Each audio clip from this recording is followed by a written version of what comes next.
तो डिस्प्लेसमेंट क्या हो गया यहाँ पर? डिस्प्लेसमेंट हो गया the shortest distance from initial position to final position is known as displacement. Initial position से फाइनल पोजीशन तक जाने के लिए जो डिस्टेंस कवर्ड किया है बॉडी ने वो ही डिस्प्लेसमेंट कहलाएगा। डिस्टेंस में क्या था? एक्चुअल पाथ, कितना भी पाथ कवर्ड किया गया बॉडी को ने उसे क्या बोलेंगे? डिस्टेंस। और शॉर्टेस्ट सबसे छोटा रास्ता जो बॉडी ने पकड़ा है उसे क्या बोलेंगे? डिस्प्लेसमेंट। ध्यान से देखो, अगर मैं डिस्टेंस और डिस्प्लेसमेंट को आपको एग्जांपल दे के समझाऊं तो समझें। अगर मैं बोलूं कि मैं चारू को नंदू के घर जाना था और नंदू के घर जाते वो पहले जादू के घर गई।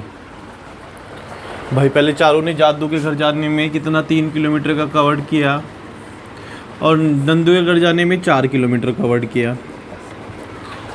अब डिस्टेंस टोटल कितना होगा? 3 kilometre plus 4 kilometre equal to 7 kilometre. ठीक है, लेकिन वो डायरेक्ट नंदू के घर भी जा सकती थी वाया दिस डायरेक्शन। अब हमें पता है पाइथागोरस थ्योरम में हाइपोटेनस का स्क्वायर इक्वल टू बेस का स्क्वायर प्लस परपेंडिकुलर का स्क्वायर होता है। ये 3 का स्क्वायर प्लस 4 का स्क्वायर, 9 प्लस 16 25, h का स्क्वायर 25, h कितना हो गया? 5। तो यहाँ पे डिस्प्लेसमेंट कितनी हो गई? डिस्प्लेसमेंट होगी 5 किलोमीटर। तो 5 किलोमीटर शॉर्टेस्ट डिस्टेंस बैठा ना, तो shortest distance covered by a body is known as displacement. सबसे छोटा रास्ता जो बॉडी कवर करेगी उसे हम डिस्प्लेसमेंट बोलेंगे। अब इसके अंदर डायरेक्शन का क्या मतलब है? डायरेक्शन आ रही है, डायरेक्शन का मतलब क्या है, उससे हमें क्या फ़र्क पड़ रहा है? तो जानते हैं कि डायरेक्शन से ही फ़र्क है सारा, क्योंकि अब हम 2 क्वांटिटी में हर चीज़ को बांट देंगे। 2 क्वांटिटी जिसका नाम होगा स्केलर और vector. Scalar quantity, scalar quantity का मतलब है a object having a quantity having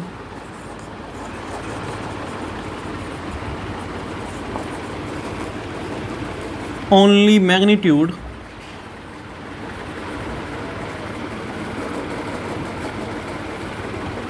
but not having direction। भाई साहब उसके पास मैग्नीट्यूड तो है लेकिन डायरेक्शन नहीं है।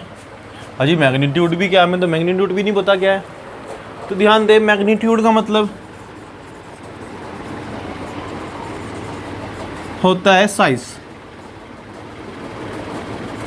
और AMI वालों के लिए इसका मतलब है न्यूमेरिकल वैल्यू। समझो, साइज और न्यूमेरिकल वैल्यू में अंतर कुछ नहीं है। साइज़ को हम हमेशा न्यूमेरिकल वैल्यू में नापते हैं, 2 kilometre, 3 kilometre, 4 kilo, 5 kilo, 10 kilo, तो वो साइज़ ही है। तो मैग्नीट्यूड का मतलब है न्यूमेरिकल वैल्यू या साइज़। अगर मैं कहूँ कि मैं काम कर रहा हूँ या फिर मैं जा रहा हूँ, कहाँ जा रहा हूँ ये नहीं पता, किस डायरेक्शन में जा रहा हूँ ये नहीं पता, तो ऐसी क्वांटिटी को हम बोलते हैं स्केलर क्वांटिटी। अब वेक्टर क्वांटिटी की बात करें, वेक्टर होते हैं जिसके पास बोथ डायरेक्शन भी होती है और मैग्नीट्यूड भी होता है। ऐसी क्वांटिटी को हम बोलेंगे वेक्टर क्वांटिटी। अब quantity having both magnitude and have direction is known as vector quantity. Vector quantity की पहचान है, उसके ऊपर ऐसे लगा हुआ होता है, वी के ऊपर ऐसा एरो लगा हुआ होगा जो डायरेक्शन का एरो है, तो हमें पता लग जाता है कि ये डायरेक्शन है, मतलब कि ये इसकी वेक्टर क्वांटिटी है।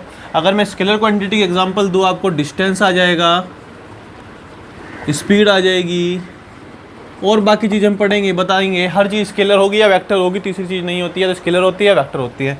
इसके अंदर डिस्प्लेसमेंट आएगी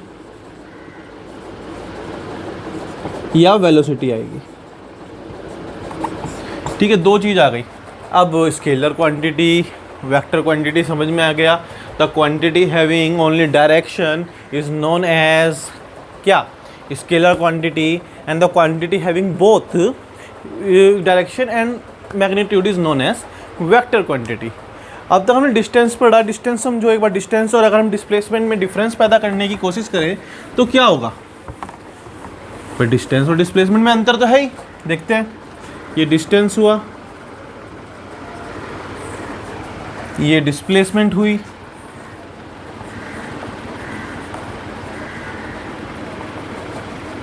पर डिस्टेंस क्या होगा, the actual path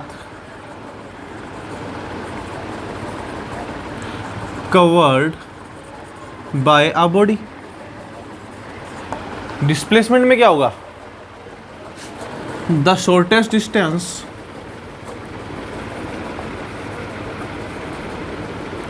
covered by a body from its initial position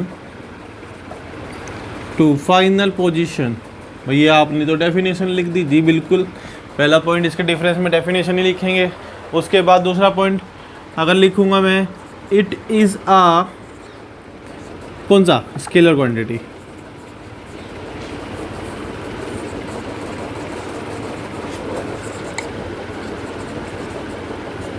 और it is a vector quantity.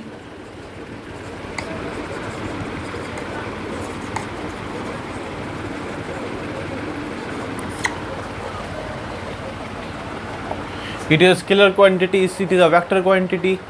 ये कभी भी जीरो नहीं होगा, इट कांट बी जीरो, कभी भी नहीं होगा। It can be zero.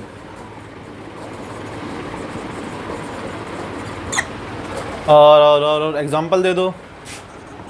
Example क्या हो गया इसका एग्जांपल हो गया क्या, इसका हो गया डिस्टेंस और स्पीड, इसका डिस्प्लेसमेंट और वेलोसिटी। अभी वेलोसिटी पढ़ाई नहीं है, स्पीड भी नहीं पढ़ाई है, फिर भी मैं एग्जांपल दे रहा हूँ कि बच्चों को पता है स्पीड और वेलोसिटी है, और हमने पहले भी 8th क्लास में थोड़ा बहुत ज़्यादा पढ़ा हुआ है। तो डिस्टेंस और डिस्प्लेसमेंट में इतना ही अंतर है, दोनों रास्ते ही हैं, पाथ ही है जो चला गया है किसी बॉडी के द्वारा।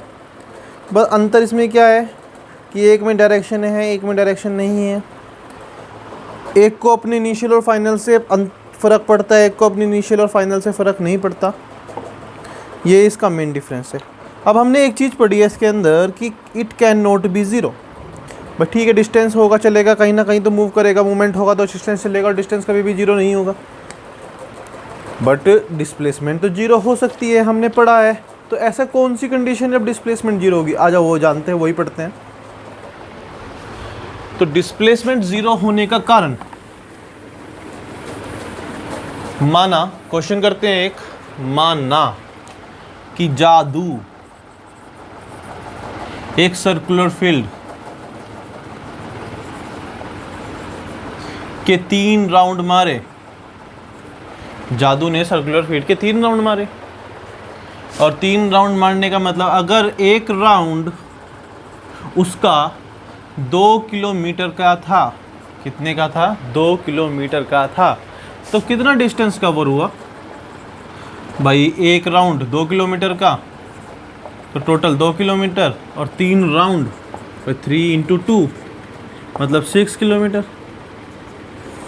जादू ने उस सर्कुलर फील्ड के 3 चक्कर काटने पे 6 किलोमीटर चलाया। कितना चलाया, 6 किलोमीटर। ठीक है, लेकिन समझो अगर उसने यहाँ से स्टार्ट किया था, वो लौट के दोबारा यहीं पे आ रहा है हर बार, तो ऐसी कंडीशन पे जब वो इनिशियल पोजीशन पे दोबारा आ जाएगी तो उसकी जो डिस्प्लेसमेंट होगा वो जीरो हो जाएगा। ये केवल एक कंडीशन ऐसी है जिसके अंदर डिस्प्लेसमेंट जीरो होगा। स्ट्रेट लाइन में भी हो सकता है वैसे तो, अगर जिस पोजीशन पे गया ऑब्जेक्ट उसी पोजीशन पे वापस आ जाए, तो ऐसी कंडीशन के अंदर हमें डिस्प्लेसमेंट को जीरो मानना पड़ता है। ठीक है, अगर कोई कंडीशन अपनी जगह पे, अब मैं कहूँगी डिस्प्लेसमेंट नेगेटिव भी हो सकती है, बिल्कुल हो सकती है। अगर मैं ईस्ट वेस्ट नॉर्थ साउथ बनाऊँ, ईस्ट वेस्ट नॉर्थ साउथ कैसे बनता है, सबको पता है, नॉर्थ ऊपर, साउथ नीचे, वेस्ट साइड में, भाई नॉर्थ साउथ वेस्ट ईस्ट, ऐसे खड़ा हो गया मैं, नॉर्थ साउथ ईस्ट वेस्ट। ये ईस्ट हो गई और ये वेस्ट हो गई। तो अगर मैं कहूँगा कि वो नॉर्थ डायरेक्शन में जा रहा है तो वो पॉजिटिव जा रहा है, अगर वो वेस्ट डायरेक्शन में जा रहा है तो पॉजिटिव जा रहा है, अगर वो ईस्ट डायरेक्शन में जा रहा है तो नेगेटिव हो जाएगी, और साउथ डायरेक्शन में तो नेगेटिव। तो जो वैल्यू होगी, टर्म होगी -20, -40, -50, तो उसका मतलब ये नहीं होगा कि वो माइनस में, हाँ उसका मतलब उसकी डायरेक्शन अपोजिट है। डायरेक्शन अपोजिट होने की वजह से ही यहाँ पे नेगेटिव का साइन यूज होगा। तो displacement can be zero, displacement can be positive, displacement can be negative, और नेगेटिव की कंडीशन मैंने आपको बता दी। ठीक है, अब दो टाइप के मेरे पास डिस्टेंस होते हैं। बच्चों अगर कुछ समझ में ना आए तो कोई दिक्कत नहीं है, हम आप लोगों को जो भी आपका कमेंट आएगा उसके अनुसार, जो आपका ऑडियो वीडियो जो आप देना चाहें, जिस हिसाब से क्वेश्चन लिख के भेजना चाहें, जो भी क्वेश्चन आपको हम लेंगे। उसके बाद यूनिफॉर्म मोशन। मोशन दो तरह के पार्ट में डिवाइड हैं। एक पार्ट होगा उसका यूनिफॉर्म और इसका आएगा नॉन यूनिफॉर्म। भाई एक चुटकुला था, सुनो। भाई एक टीचर पेरेंट्स मीटिंग में एक के पेरेंट्स गए, उसके फादर ने कहा, उसकी टीचर ने कहा कि आपका बच्चा इंग्लिश में फेल हो गया। पापा कहते हैं अनपॉसिबल। अनयूनिफॉर्म नहीं होता, अनपॉसिबल नहीं होता, इम्पॉसिबल होता है। ऐसे ही अनयूनिफॉर्म नहीं होता, नॉन यूनिफॉर्म होता है। समझे? यूनिफॉर्म मोशन, यूनिफॉर्म मोशन में अगर मैं बोलूँ कि object have in uniform motion if it cover equal distance in equal interval of time, means to से अगर 1 घंटे में वो 3 किलोमीटर चल रहा है तो 2 घंटे में वो 6 चलेगा। 6 किलोमीटर मतलब क्या है कि पहले घंटे में भी 3 किलोमीटर, दूसरे घंटे में भी 3 किलोमीटर। तो उसका 1 घंटे का हिसाब तय है कि वो 3 किलोमीटर ही चलना है। अगर मैं कहूँ कि मैं अपने घर से सेंटर गया, मुझे जाने में 10 मिनट लगे, तो मैं इस पोजीशन में 5 मिनट में, तो यहाँ से यहाँ तक 5 मिनट चला, यहाँ से यहाँ तक। तो ऐसे मोशन को हम यूनिफॉर्म मोशन बोलते हैं, जहाँ पे equal distance equal interval of time में कवर किया जा सकता है। ऐसे मोशन को हम यूनिफॉर्म मोशन बोलते हैं। ऐसे मोशन का ग्राफ हमेशा स्ट्रेट लाइन होगा, इसका ग्राफ हमेशा स्ट्रेट लाइन बनेगा। अगर मैं नॉन यूनिफॉर्म की बात करूँ तो नॉन यूनिफॉर्म में बस इतना अंतर है, वो equal distance unequal interval of time में कवर करता है। It cover equal distance in unequal interval of time, मतलब कि जाएगा वो 10 मिनट में ही, लेकिन यहाँ पहले 6 चला फिर 4 चला, उसका समय निश्चित नहीं है। ठीक है, उसे बोलते हैं नॉन यूनिफॉर्म मोशन। उसकी जो ग्राफ होगा हमेशा कर्व लाइन में बनेगा, ऐसे बनेगा। तो ये किसका हो गया? नॉन यूनिफॉर्म मोशन का। तो आज हमारा पहला लेक्चर ख़त्म है, डिस्टेंस हमारा कंप्लीट हो गया। कल को हम स्पीड पढ़ेंगे, लेकिन पढ़ेंगे जब आप लोगों को रिस्पॉन्स आएगा। ठीक है बच्चों, आज के लिए इतना ही।